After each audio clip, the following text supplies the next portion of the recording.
आज हम देखेंगे यूपीटीटी स्पेशल सीडीपी के 30 महत्वपूर्ण प्रश्नों को, जिसमें सारे के सारे 30 प्रश्न जो हैं आधारित हैं परीक्षण पर। बुद्धि, व्यक्तित्व, सृजनात्मकता, रुचि, अभिवृत्ति एवं अभिक्षमता पर आधारित ये परीक्षण बहुत ही महत्वपूर्ण हैं और इनसे प्रश्न एक या दो प्रश्न तो बनता ही बनता है यूपीटीटी में या अन्य शिक्षक भर्ती परीक्षाओं में। तो चलिए हम देखते हैं 30 महत्वपूर्ण प्रश्न। वीडियो को पूरा अंत तक देखिएगा क्योंकि यह किसी भी शिक्षक भर्ती परीक्षा के लिए अत्यंत महत्वपूर्ण है। पहला प्रश्न है, मिरर ड्राइंग टेस्ट का उपयोग मुख्य रूप से किसे मापने के लिए किया जाता है? The first question is, mirror drawing test का उपयोग मुख्य रूप से किसे मापने के लिए किया जाता है? व्यक्तित्व की जटिलता, बुद्धि लब्धि, अधिगम की गति और अंतरण, सृजनात्मक चिंतन। तो मिरर ड्राइंग टेस्ट जो होता है इसका प्रयोग किया जाता है अधिगम की गति और अंतरण यानी कि ट्रांसफ़र ऑफ लर्निंग के मापन के लिए इसका मुख्य रूप से प्रयोग किया जाता है। चलिए अब हम बढ़ते हैं अपने अगले प्रश्न की ओर।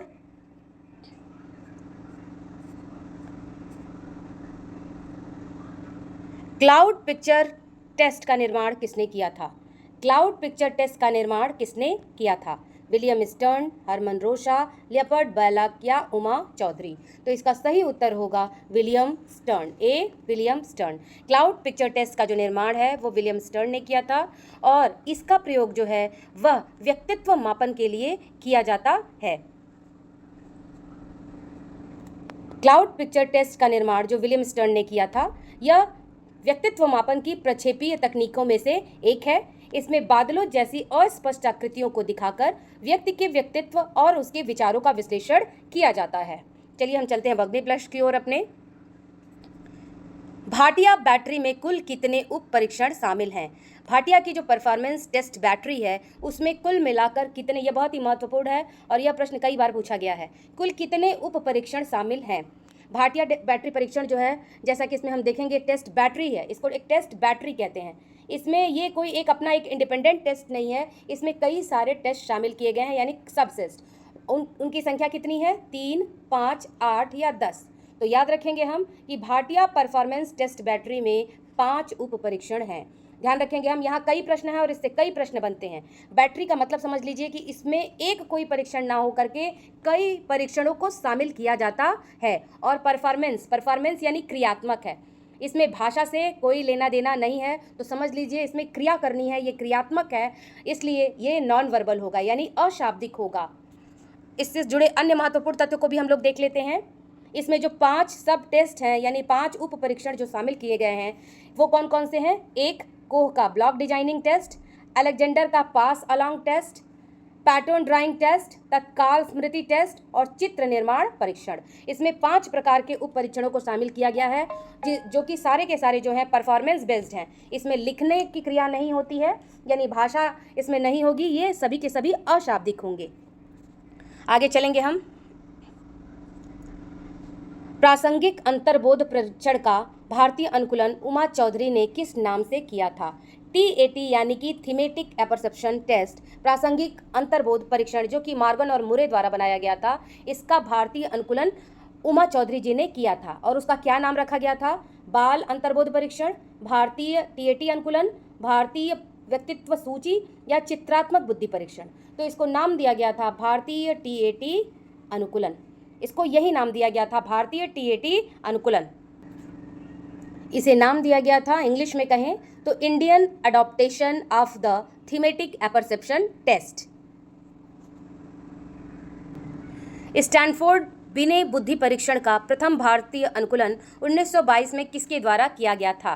तो स्टैनफोर्ड बिने परीक्षण था बुद्धि परीक्षण, इसका प्रथम भारतीय अनुकूलन डॉक्टर CH राइस ने किया था, डॉक्टर CH राइस ने किया था। इससे संबंधित अन्य तथ्यों को भी हम देख लेते हैं। डॉक्टर CH राइस जो थे वो लाहौर के क्रिश्चियन कॉलेज के प्रिंसिपल थे। 1922 में इन्होंने हिंदुस्तानी बिने परफॉर्मेंस पॉइंट स्केल के नाम से इसका पहला भारतीय अनुकूलन किया था। ये नाम भी याद रखेंगे, हिंदुस्तानी बिने परफॉर्मेंस पॉइंट स्केल।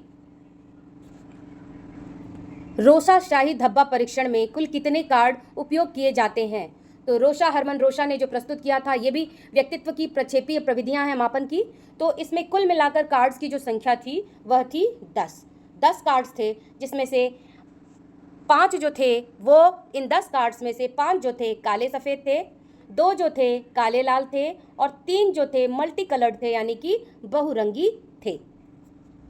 आगे चलते हैं हम। कैटल द्वारा निर्मित 16 पीएफ प्रश्नावली किस मनोवैज्ञानिक कारक को मापने के लिए है? जैसा कि इसका नाम से ही पता चलता है, कैटल द्वारा निर्मित 16 पीएफ यानी पर्सनालिटी फैक्टर्स, तो यह व्यक्तित्व मापन के लिए इस्तेमाल की जाती है। 16 पीएफ क्वेश्चनेयर, इसमें व्यक्तित्व के द्विध्रुवीय गुणों को एक साथ प्रस्तुत किया जाता है और ऐसे 16 पॉइंट्स उन्होंने निर्धारित किए हैं व्यक्तित्व मापन के। बाल अंतर्बोध परीक्षण का निर्माण ल्यूपर्ट बैलक ने किस आयु वर्ग के बच्चों के लिए किया था?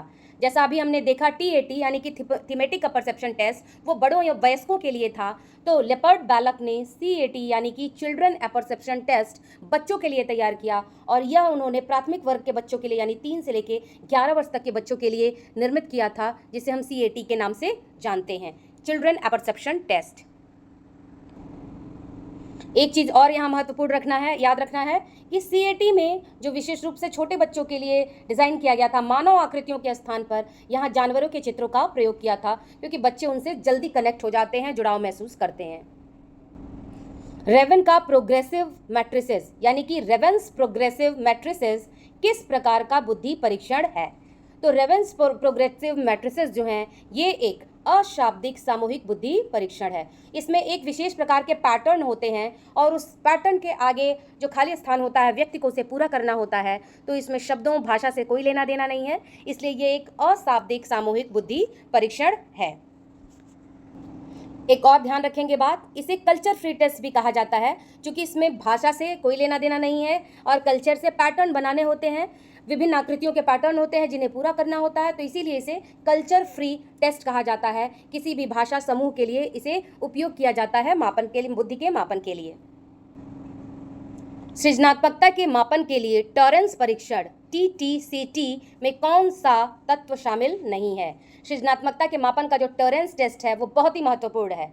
TTCT यानी Torrance test of creative thinking, याद रखेंगे, Torrance test of creative thinking सबसे महत्वपूर्ण इन्हीं का सृजनात्मकता का परीक्षण है। इस शब्द को हम याद रखेंगे।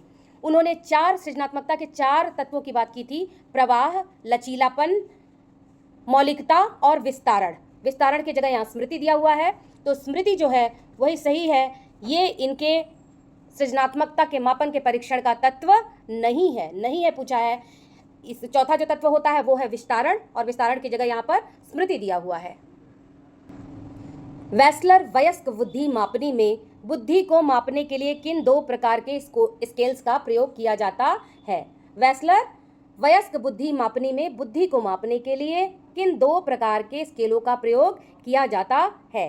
शाब्दिक, क्रियात्मक, सामान्य और विशिष्ट, संज्ञानात्मक और भावात्मक, व्यक्तिगत और सामाजिक। इसका सही उत्तर होगा शाब्दिक और क्रियात्मक।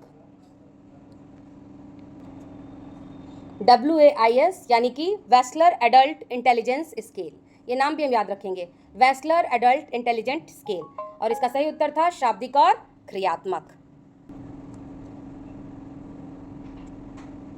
वेस्लर ने बुद्धि को समग्र रूप से मापने के लिए शब्दों पर आधारित यानी कि वर्बल और वस्तुओं और चित्रों के जोड़ तोड़ पर आधारित यानी कि परफॉर्मेंस, जहाँ पे शब्द नहीं होंगे, अशाब्दिक है, वहाँ परफॉर्मेंस बेस्ड है, तो ये दोनों तरह के कार्य इन्होंने अपनी इस परीक्षण में शामिल किए थे WAIS में। भय, क्रोध और प्रेम जैसे संवेगों के मापन के लिए प्रश्नावली विधि का जनक किस मनोवैज्ञानिक को माना जाता है? तो जब हम प्रश्नावली विधि के प्रथम जनक के रूप में हम किसी की बात करते हैं तो नाम आता है RS वुडवर्थ का। वुडवर्थ ने ही सैनिकों के मानसिक स्वास्थ्य और संवेगात्मक स्थिरता को जांचने के लिए वुडवर्थ पर्सनल डाटा शीट हम याद रखेंगे, वुडवर्थ पर्सनल डाटा शीट का सर्वप्रथम प्रयोग किया था। प्रश्नावली के जनक के रूप में भी यही जाने जाते हैं, और वुडवर्थ पर्सनल डेटा शीट जो है इन्होंने ही सर्वप्रथम इसका प्रयोग किया था, और मनोविज्ञान में इसीलिए इनको प्रश्नावली के जनक के रूप में जाना जाता है। नाम रखेंगे, याद रखेंगे हम RS वुडवर्थ, और ये भी याद रखेंगे पर्सनल डेटा शीट। पार्कर की क्लाउड पिक्चर टेस्ट में बच्चों को क्या करने के लिए कहा जाता है की गई है। अभी हमने देखा कि जब क्लाउड पिक्चर टेस्ट की बात की गई है तो क्लाउड पिक्चर टेस्ट के प्रणेता के रूप में हमने विलियम स्टर्न को देखा। तो पार्कर ने भी इसमें आगे चलकर काम किया। तो उन्होंने बच्चों के लिए जो ये क्लाउड पिक्चर टेस्ट बताया तो उसमें बादलों की अनियमित आकृतियों में चित्र देखना, उस आधार पर उनको अपने विचारों को व्यक्त करना होता था। बादलों की अनियमित आकृतियों में चित्र देखकर यह एक कल्पनाशील परीक्षण है और यहाँ बच्चों को अस्पष्ट आकृतियों जैसे कि बादल में अपनी पसंद की चीज़ें या कहानियाँ ढूंढनी होती है जिससे उनकी दमित इच्छाएं प्रकट होती हैं। ये एक तरह से व्यक्तित्व परीक्षण मापनी ही है। विभेदात्मक अभिक्षमता परीक्षण डिफरेंशियल एप्टीट्यूड टेस्ट यानी कि DAT का निर्माण किसने किया था? तो जब हम अभिक्षमता की बात करते हैं, अभिक्षमता, चूंकि हम लोग सीटेट यूपीटेट की तैयारी कर रहे हैं तो यह भी एक प्रकार का अभिक्षमता परीक्षण है जो किसी विशेष क्षेत्र में व्यक्ति की सफलता की भविष्यवाणी करता है कि इसमें वो एप्टीट्यूड है या नहीं। तो जब हम सीटेट या यूपीटेट की परीक्षा देते हैं तो हमारी जांच की जाती है क्या हम शिक्षण के योग्य हैं या नहीं। तो अभिक्षमता का तात्पर्य ही है किसी एक विशेष क्षेत्र में व्यक्ति की कौन सी पोटेंशियल है उसको जांचना। तो सबसे पहले DAT की जब हम बात करते हैं तो उसके साथ नाम जोड़ा जाता है बिनेट, शिहोर और वेस्टमैन का। सही उत्तर होगा बिनेट, शिहोर और वेस्टमैन। हम याद रखें के लिए डिफरेंशियल एप्टीट्यूड टेस्ट के लिए ये जो नाम है हमारा बिनेट, शिहोर और वेस्टमैन। बिनेट का नाम हम याद रखेंगे। विभेदात्मकता अभिक्षमता परीक्षण है तो वी से विनेट हम कर लेंगे और वेस्टमैन दोनों वावा है, तीनों विभेदात्मक, विनेट, वेस्टमैन। इस प्रकार हम सहसंबंधित करके याद कर लेंगे। भाटिया बैटरी के उप परीक्षणों में से कौन सा स्मृति के मापन से संबंधित है? तो भाटिया का अभी हमने देखा था, भाटिया की जो परफॉर्मेंस टेस्ट बैटरी थी उसमें 5 प्रकार के उप परीक्षणों को शामिल किया गया है और ये एक परफॉर्मेंस टेस्ट है। इसमें सारे अशाब्दिक प्रकार का है, ये अशाब्दिक सामूहिक बुद्धि परीक्षण है। भाटिया बैटरी जो है परफॉर्मेंस टेस्ट की, इसमें 5 उप परीक्षण है। तो इसमें जो तत्काल स्मृति परीक्षण है ये ही जो है स्मृति के मापन से संबंधित है। जिसने भी अभी तक मेरे चैनल को सब्सक्राइब नहीं किया है, शिक्षक संघर्ष विद पलश्री मैम, तो आप मेरे चैनल को सब्सक्राइब कर लेंगे क्योंकि हम लोग इसी तरह से CDP के महत्वपूर्ण प्रश्नों को लॉन्ग जितने वीडियोस हैं यूट्यूब पे देखेंगे। वैसे मेरा फेसबुक प्रोफाइल पे 20,000 मेरे फॉलोअर्स कंप्लीट हो चुके हैं, लेकिन बहुत ही महत्वपूर्ण प्रश्नावली है, परीक्षण पर आधारित, और इससे प्रश्न आना 110% श्योर है। चलिए हम आगे देखते हैं। सृजनात्मकता के पासी परीक्षण का निर्माण भारत के किस विश्वविद्यालय में हुआ था? तो सृजनात्मकता का अभी जो हमने पीछे परीक्षण देखा टॉरेंस का, वो इंडियन नहीं है। सृजनात्मकता का जो परीक्षण था टॉरेंस का, ये जो पासी हैं ये हमारे इंडियन हैं। भारतीय परिस्थितियों में इन्होंने एक सृजनात्मकता परीक्षण का निर्माण किया और इंदौर विश्वविद्यालय, इंदौर में देवी अहिल्या विश्वविद्यालय में इन्होंने BK पासी, इनकी पुस्तक हम लोग B.Ed में पढ़ते हैं, बिकमिंग अ बेटर टीचर, इनकी पुस्तक हम लोगों ने पढ़ी, इनका नाम बहुत सुना है। जब हम लोग माइक्रो टीचिंग करते हैं तो उसकी जो बुक आती है तो BK पासी की किताब हम लोगों ने ज़रूर पढ़ी होगी अपने अध्ययन के समय में, B.Ed अपने प्रशिक्षण जो भी डिग्री है उसके अध्ययन के दौरान। तो इनकी जो परीक्षण था BK पासी का सृजनात्मकता का, वो उन्होंने इंदौर विश्वविद्यालय में ही डेवलप किया था। रुचि मापने के लिए strong vocational interest blank, strong vocational interest blank का विकास किसने किया था?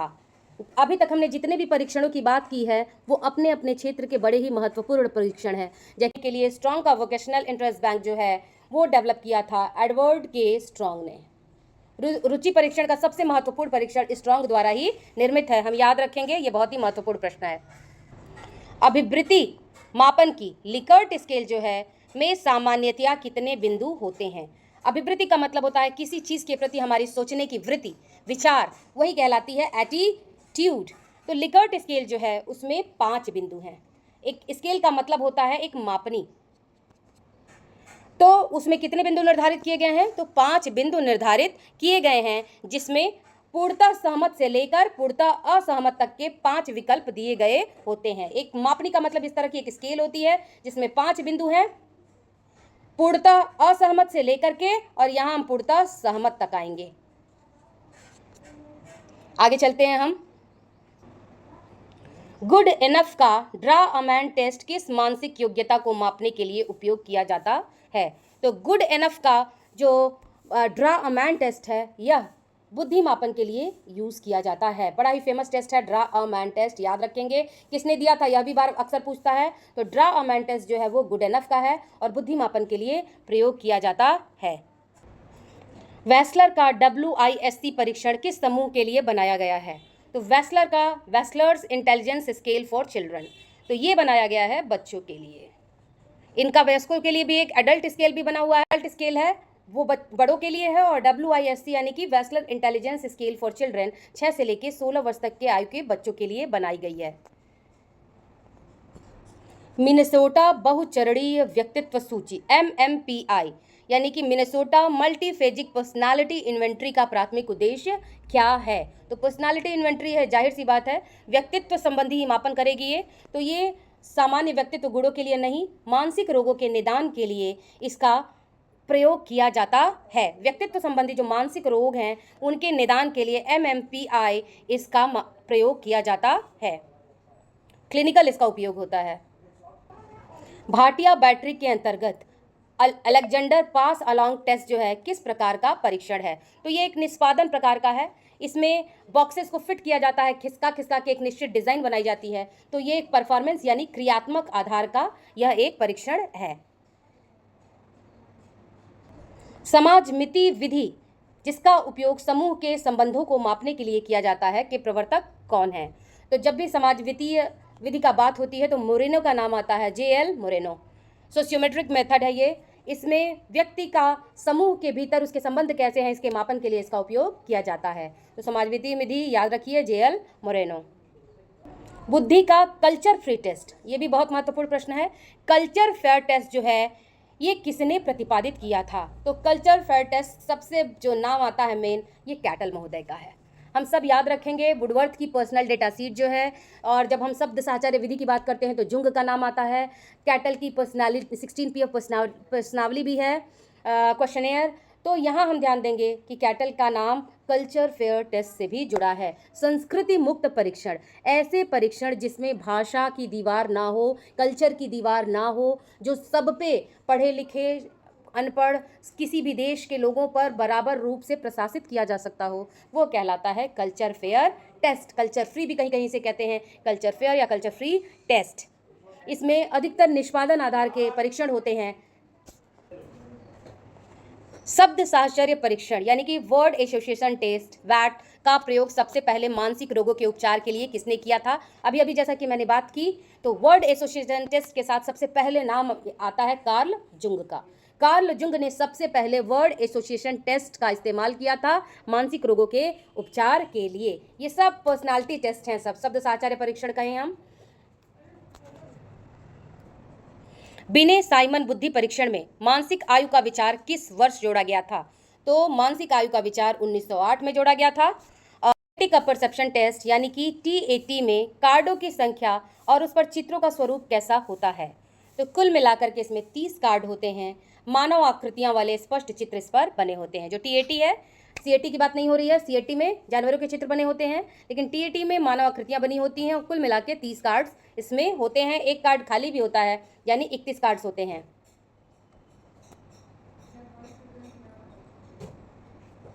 बुद्धि मापने के लिए आर्मी अल्फा परीक्षण किस प्रकार का परीक्षण है?